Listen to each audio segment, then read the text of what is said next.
मेरे साथ बोलिए, भारत माता की। क्यों भाई, नांदेड़ वालों की आवाज को क्या हो गया है? देवेंद्र जी ने लक्ष्य रखा है 45 सीटों का। ऐसी आवाज से नहीं आती है भाई। मेरे साथ दोनों हाथ उठाइए, उठाइए दोनों हाथ। 45 सीटों के विजय के संकल्प की मुट्ठी भींचिए और प्रचंड आवाज से बोलिए, भारत माता की, भारत माता की, भारत माता की। ये मीडिया वाले जरा सेट कर नीचे बैठ जाओ। बहुत टाइम के बाद मैं नांदेड़ आया हूं भाई, जरा सेट कर बैठ जाओ भैया प्लीज। अरे बैठ भी जाओ यार।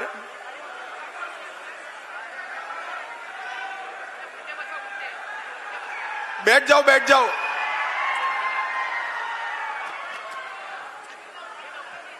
मंच पर उपस्थित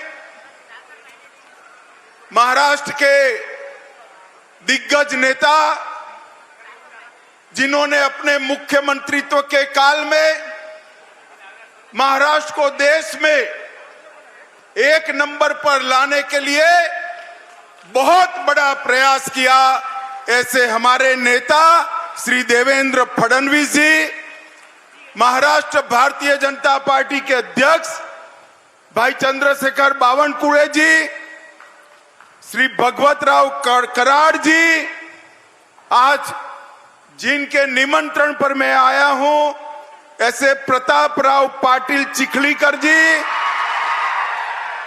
श्री सुधाकर राव श्रृंगारे जी, अतुल सावे जी, गिरीश महाजन जी, हमारे पूर्व मुख्यमंत्री उत्तराखंड तीरथ सिंह रावत जी, विधान परिषद के सदस्य प्रवीण देरेकर जी, उपस्थित सभी आमदार खासदार महोदय, और आज नांदेड़ की इस विशाल जनसभा में मोदी जी के समर्थन के लिए आए हुए प्यारे भाइयों, बहनों, माताओं और मेरे जिगर के टुकड़े जैसे युवा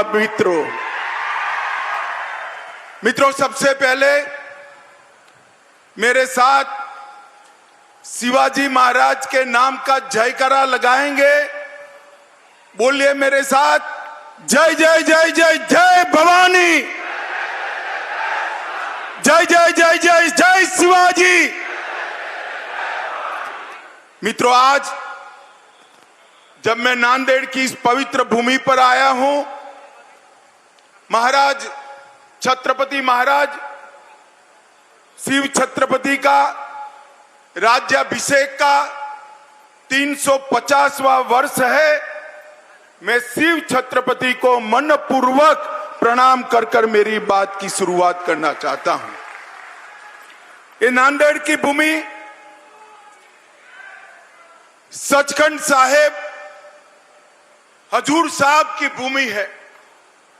ये भूमि को दसम पिता गुरु गोविंद सिंह जी ने मन खोलकर आशीर्वाद दिया है, और यही भूमि से परदेशी ताकतों के खिलाफ अपने जीवन के अंतिम सांस तक लड़ाई न छोड़ने का संदेश गुरु गोविंद सिंह जी ने दिया है। मैं उनकी पुण्य स्मृति को प्रणाम कर मेरी बात की शुरुआत करना चाहता हूं। मित्रों, आज जब मैं नांदेड़ में मराठावाड़ा में आया हूं, तब ये मराठावाड़ा का प्रांत हैदराबाद प्रांत का हिस्सा था। देश तो 15 अगस्त 1947 को आजाद हो गया, मगर नांदेड़ और पूरे मराठावाड़ में, बीदर में, हैदराबाद में देश को आजादी नहीं मिली। वहां के जुल्मी शासक ने ढेर सारे यातनाएं की।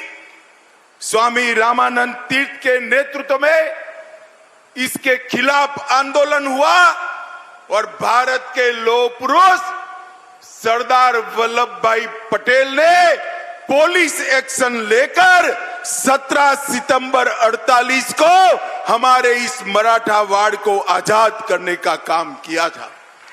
आज मैं सरदार पटेल जी को भी प्रणाम कर कर मेरी बात की शुरुआत करना चाहता हूं। भैया आप लोग प्लीज बैठ जाइए ना नीचे, मैं यहीं रहकर बोलने वाला हूं। प्लीज थोड़ा कम जगह हो तो भी बैठ जाइए। वो लाल शर्ट वाले भाई जरा प्लीज बैठ जाइए।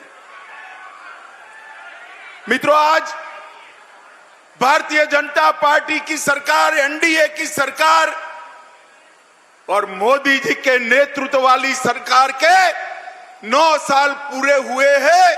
मैं भारतीय जनता पार्टी की ओर से नांदेड़ और समग्र महाराष्ट्र की जनता का धन्यवाद करने आया हूं। बहुत बहुत धन्यवाद महाराष्ट्र की जनता ने, क्योंकि 14 और 19 दोनों चुनाव में महाराष्ट्र की जनता ने मन खोलकर मोदी जी को वोट देने का काम किया।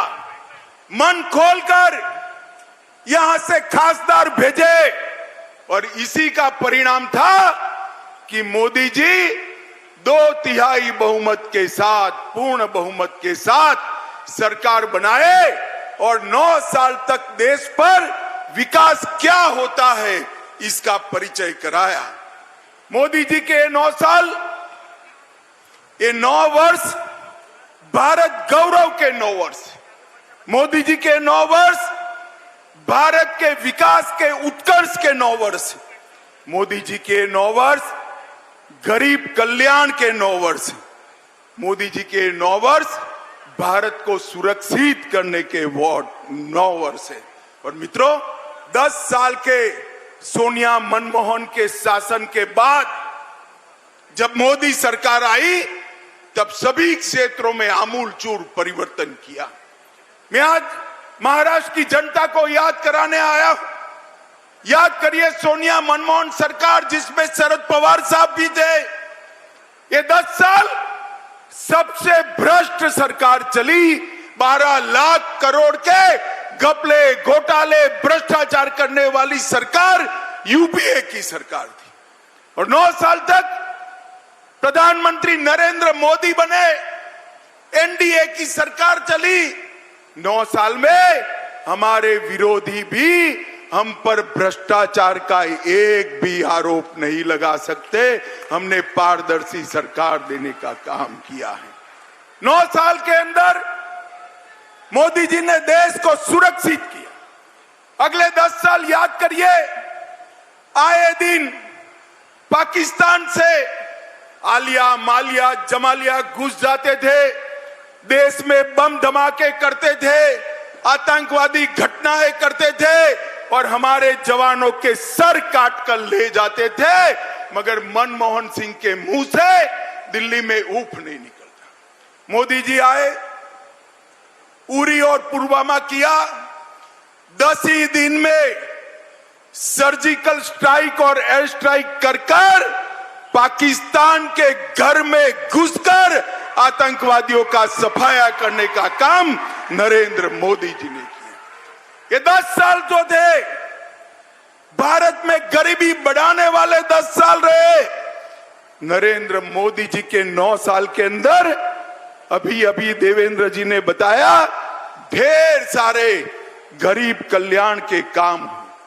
देश के 80 करोड़ गरीबों के लिए हर व्यक्ति को घर मिले, हर व्यक्ति को घर में शौचालय मिले, हर व्यक्ति को घर में बिजली मिले, हर व्यक्ति को घर में पीने का पानी मिले, हर गरीब को 5 लाख तक की सारी सुविधाएं फ्री ऑफ कॉस्ट मुफ्त में मिले, गरीबों को 5 किलो अनाज प्रति माह हर व्यक्ति मुफ्त मिले और इसके साथ साथ गैस का सिलेंडर देने का काम भी मोदी जी ने किया।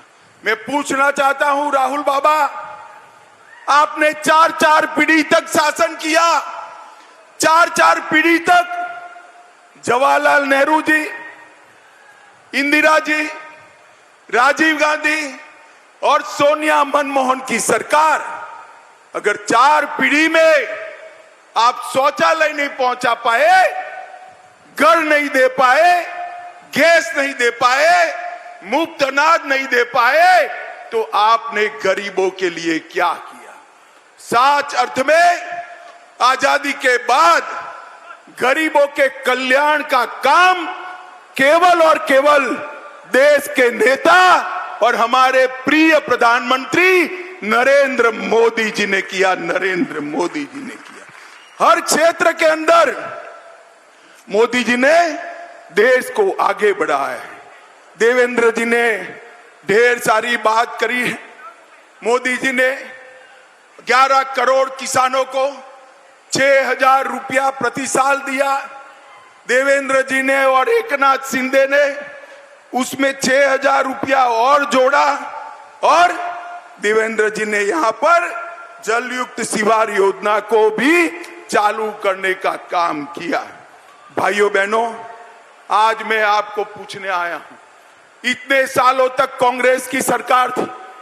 हमारे संविधान निर्माताओं ने एक धारा 370 में एक प्रोविजन जोड़ा था कि ये टेम्पररी है, मगर इसको हटाने की किसी की हिम्मत नहीं थी।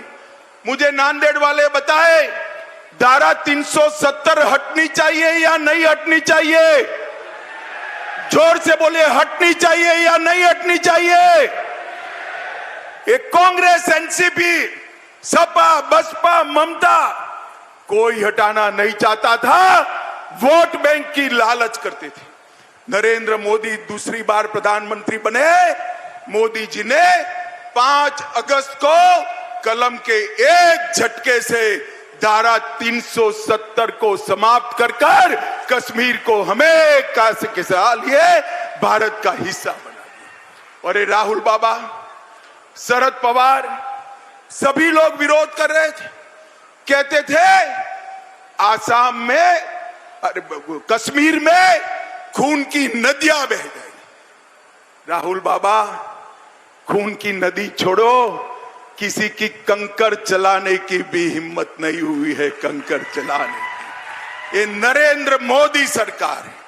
माताओं, भाइयों, बहनों, मुझे बताओ, अयोध्या में प्रभु श्री राम का मंदिर बनना चाहिए या नहीं बनना चाहिए? अरे जोर से बोलो, बनना चाहिए या नहीं बनना चाहिए? काशी विश्वनाथ कॉरिडोर बनना चाहिए या नहीं बनना चाहिए? सोमनाथ का मंदिर फिर से सोने का बनना चाहिए या नहीं बनना चाहिए? कांग्रेस के शासन में कुछ नहीं होता था। नरेंद्र मोदी जी ने बाबर ने तोड़ा हुआ वो राम मंदिर फिर से पुनः प्रस्तापित किया। ये राहुल बाबा, मैं भाजपा का अध्यक्ष था, मुझे ताने लगाते थे कि भाजपा वाले कहते हैं मंदिर बनाएंगे मगर तिथि नहीं बताते हैं। मैं आज नांदेड़ वालों को बताना चाहता हूं, नांदेड़ वालों, 2024 में वही अयोध्या की वही भूमि पर भव्य गगनचुंबी राम मंदिर बनकर तैयार हो गया। नरेंद्र मोदी जी ने देश की संस्कृति और देश के इतिहास का सम्मान करने का काम किया है। नरेंद्र मोदी जी ने दुनिया में देश को गौरव दिलाने का काम किया है। आज देश भर में मोदी जी जहां जाते हैं वहां मोदी मोदी मोदी मोदी मोदी मोदी के नारे लगते हैं। और मित्रों, मैं आपको बताता हूं, ये मोदी मोदी के नारे युवाओं नरेंद्र मोदी जी का सम्मान नहीं है। ये मोदी मोदी के नारे मेरी नांदेड़ और महाराष्ट्र की जनता का सम्मान है, क्योंकि देश के प्रधानमंत्री। एक और मोदी जी को दुनिया में सम्मान मिल रहा है और दूसरी ओर कांग्रेस के शाहजादे राहुल बाबा विदेश जाकर देश का अपमान करने का काम करते हैं। अरे राहुल बाबा, विदेश में जाकर देश की राजनीति की बात, विरोध की बात नहीं करते, ये सालों से परिपाटी है। आपको मालूम न हो तो तनिक सीनियर कांग्रेसियों को पूछ लीजिए। और राहुल बाबा यहां नहीं बोलते, विदेश जाकर बोलते हैं, क्योंकि देश में उनको सुनने वाले बहुत कम बच गए हैं, इसलिए वो विदेश जाकर बोलते हैं। माताओं, भाइयों, बहनों, हर क्षेत्र के अंदर भारतीय जनता पार्टी ने विकास किया है। और यहां पर मैं खास महाराष्ट्र में आज आया हूं। अभी अभी देवेंद्र जी और एकनाथ शिंदे की सरकार बनी, भाजपा शिवसेना की सरकार बनी, धनुष बाण भी शिवसेना को वापिस मिल गया और तय हो गया कि कौन सी शिवसेना असली है। आज मैं महाराष्ट्र की जनता को बताना आया हूं, मैं पार्टी का अध्यक्ष था, मैं और देवेंद्र जी नेगोशिएशन करने गए थे। उद्धव ठाकरे ने स्वीकार किया था कि बहुमत एनडीए को मिलता है तो देवेंद्र फडणवीस भाजपा के मुख्यमंत्री होंगे, महाराष्ट्र के मुख्यमंत्री। और जब परिणाम आ गया, एनडीए जीत गई, तो उन्होंने वादा तोड़ा और सत्ता के लिए कांग्रेस एनसीपी की गोदी में बैठ गए। मैं आज यहां से उद्धव ठाकरे को पूछना चाहता हूं, उद्धव जी, हिम्मत है तो अपनी नीति स्पष्ट करो। ट्रिपल तलाक हटाया, उससे आप सहमत हो या नहीं? मैं नांदेड़ वालों को पूछना चाहता हूं, ट्रिपल तलाक हटाया, इससे आप सहमत है या नहीं है? उद्धव जी, आप नीति स्पष्ट करो। राम मंदिर बन रहा है, उससे आप सहमत हो या नहीं हो? मैं पूछना चाहता हूं नांदेड़ वालों को, राम जन्मभूमि पर मंदिर बनना चाहिए या नहीं बनना चाहिए? मैं उद्धव जी को पूछना चाहता हूं, भाजपा की कई सरकारें कॉमन सिविल कोड लाने की बात कर रही है। आप अपनी नीति स्पष्ट करो कि आप कॉमन सिविल कोड चाहते हो या नहीं चाहते हो। मैं नांदेड़ वाले को पूछना चाहता हूं, कॉमन सिविल कोड लाना चाहिए या नहीं लाना चाहिए? जोर से बोलिए, लाना चाहिए या नहीं लाना चाहिए? मैं उद्धव जी को पूछना चाहता हूं कि भारतीय जनता पार्टी, मुस्लिम आरक्षण नहीं होना चाहिए, ये हमारी मान्यता है। मुस्लिम आरक्षण संविधान सहमत नहीं है, धर्म के आधार पर आरक्षण नहीं हो सकता है। उद्धव ठाकरे महाराष्ट्र की जनता को बताए कि मुस्लिम आरक्षण होना चाहिए या नहीं होना चाहिए। मैं नांदेड़ वालों को पूछना चाहता हूं, मुस्लिम आरक्षण जाना चाहिए या नहीं जाना चाहिए? जोर से बोलो, जाना चाहिए या नहीं जाना चाहिए? मैं उद्धव ठाकरे को पूछना चाहता हूं, कर्नाटक में जिनके आप साथी हो, उनकी सरकार बनी, वो वीर सावरकर को इतिहास से के पुस्तक से मिटाना चाहती है। क्या आप सहमत हो? मैं नांदेड़ की जनता को पूछना था, वीर सावरकर का सम्मान, ये महान देशभक्त आदि बलिदानी आदमी का सम्मान, वीर सावरकर जैसे स्वतंत्र सेनानी का सम्मान होना चाहिए या नहीं होना चाहिए? जोर से बोलिए, होना चाहिए या नहीं होना चाहिए? उद्धव जी, आप दो नाव में पैर नहीं रख सकते हो। महाराष्ट्र की जनता के सामने मैंने जितनी बातें करी है, इसका जवाब स्पष्ट कर दीजिए। आपकी पोल महाराष्ट्र की जनता के सामने खुल जाएगी। माताओं, भाइयों, बहनों, उद्धव जी कहते हैं कि हमने इनकी सरकार तोड़ी, हमने नहीं तोड़ी है। उद्धव जी, शिव सैनिक आपकी शिवसेना की नीति विरोधी बातों से तंग आकर शरद पवार जी की पार्टी से रहने के लिए तैयार नहीं था। उन लोगों ने आपकी पार्टी छोड़ी और आपकी सरकार टूटी। दगा करने का काम, धोखा देने का काम उद्धव ठाकरे ने किया था। मोदी जी के नेतृत्व में, देवेंद्र फडणवीस के नेतृत्व में चुनाव लड़े और मुख्यमंत्री बनने के लिए वो कांग्रेस की गोदी में जाकर बैठ गए थे।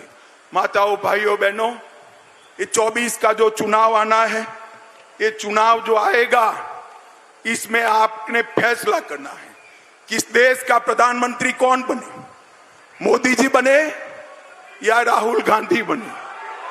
जोर से बोले कौन बने, और जोर से बोलो कौन बने, और जोर से बोलो कौन बने। उद्धव जी, आवाज सुनाई पड़ती है तो सुन लीजिए।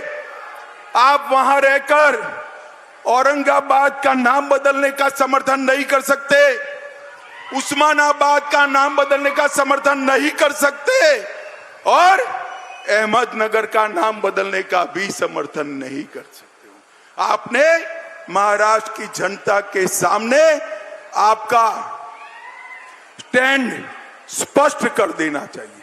माताओं, भाइयों, बहनों, मोदी जी ने शिक्षा के क्षेत्र में 7 नए ITI खोले, 7 नए IIM खोले, 15 नए एम्स खोले और 390 यूनिवर्सिटी और 700 मेडिकल कॉलेज खोलने का काम भारतीय जनता पार्टी की नरेंद्र मोदी सरकार ने। एक और 65 साल का काम और एक और मोदी जी के 9 साल का काम। पिछले 9 वर्षों में नेशनल हाईवे में 54,000 किलोमीटर जोड़ने का काम मोदी जी ने किया था। मनमोहन सिंह जी 5 शहरों में मेट्रो छोड़कर गए थे, आज 20 शहरों में हो गई। 17 नई वंदे भारत ट्रेन शुरू हो चुकी है। यहां नांदेड़ साहब है, प्रताप राव ने कहा है वंदे भारत शुरू करना, मैं जाकर जरूर रेल मंत्री से बात करूंगा। 74 नए हवाई अड्डे खोलने का काम मोदी जी ने किया है। 11 करोड़ किसानों को किसान सम्मान निधि, जल जीवन मिशन 1.5 करोड़ घरों में पहुंच चुका है।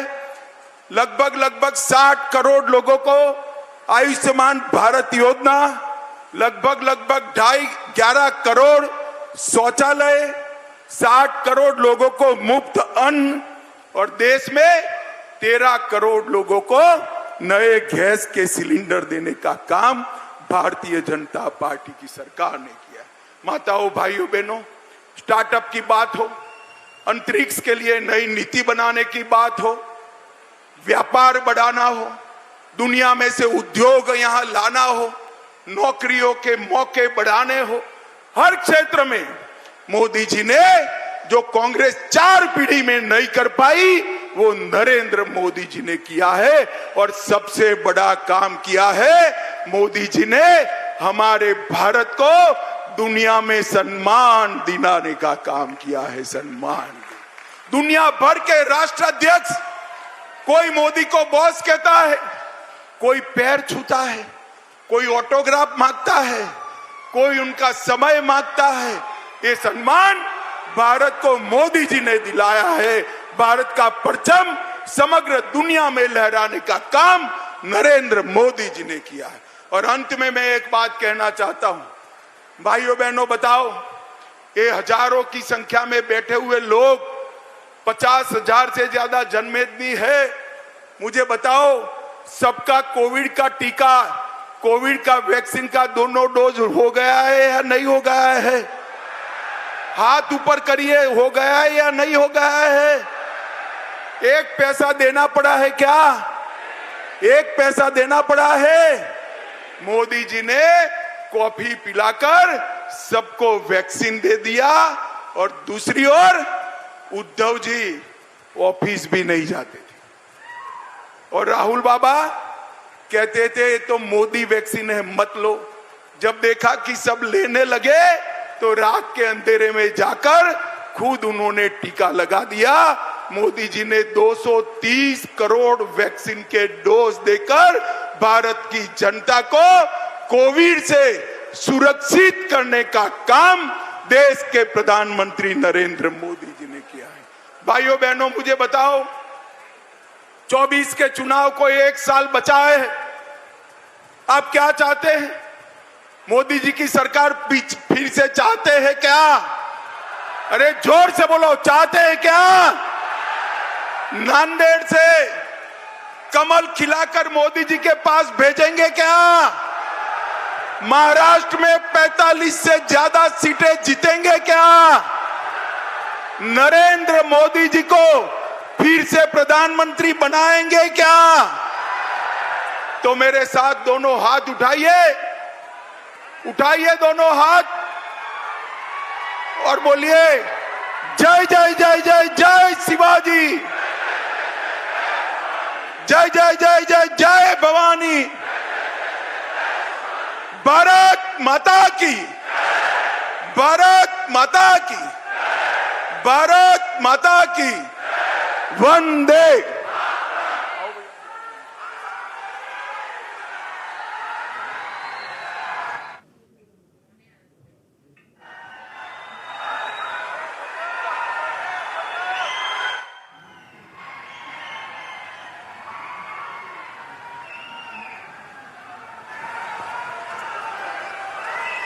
Okay.